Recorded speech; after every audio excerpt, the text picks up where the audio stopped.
The Citizens entered fresh from a huge 4-2 at-home Champions League win and are huge favourites to beat Swansea this weekend, 1.3 paddy power.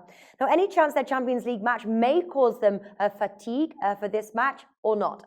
Yeah, it certainly could. It certainly could.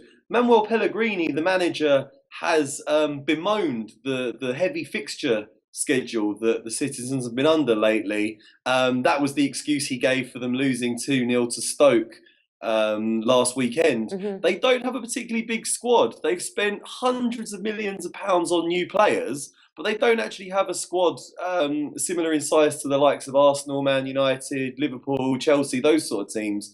So yeah, they could well be that could be a factor here. That definitely could be a factor here when you think that Swansea have had the full week to prepare. Yeah, that's something to bear in mind. Well, the Swans have one on the road win this season, 2 draws and 4 losses.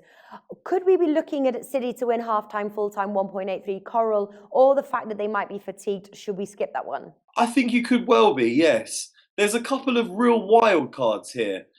Swansea have just sacked their manager, Gary Monk, after a terrible run of form, which has seen them win just once in 11 games. So they've sacked him, and that can really go either way for a team. Sometimes they just get hopelessly adrift and just crumble, or sometimes it really galvanises them for some weird reason, and they actually start playing better than they have because they know that their futures are on the line. So that's something to consider. Another thing to consider is Vincent Kompany, the Man City captain.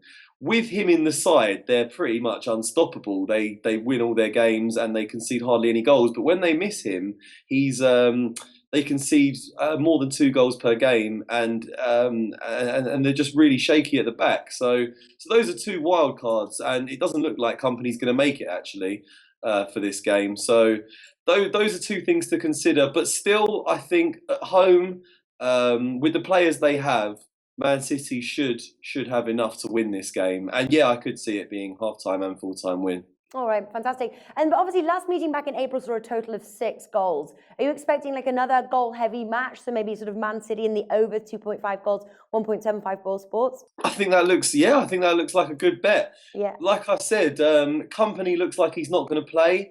When Kompany doesn't play, they concede goals. And but also they're phenomenal going forwards. They've got the likes of Kevin De Bruyne, Raheem Sterling, and the wonderful David Silva going forward. So I can really see them. I can see them putting a few past this beleaguered Swansea side, but I can also see Swansea scoring. So over 2.5 goals looks like a very good bet to me in this game. Yeah. All right. What are you going for? Like your official bets for this match? Official bets for this match would be both teams to score. I also like looking at the first goal scorer market for this game. Sergio Aguero, the main Man City striker, is injured, so I would look to perhaps his replacement, Wilfried Boney. But I really like the look of Kevin De Bruyne, their winger, who pops up with a lot of important goals. So I will be backing De Bruyne to score first, and I'd also be backing both teams to score. All right, fantastic. Martin, thank you for joining us. Thanks.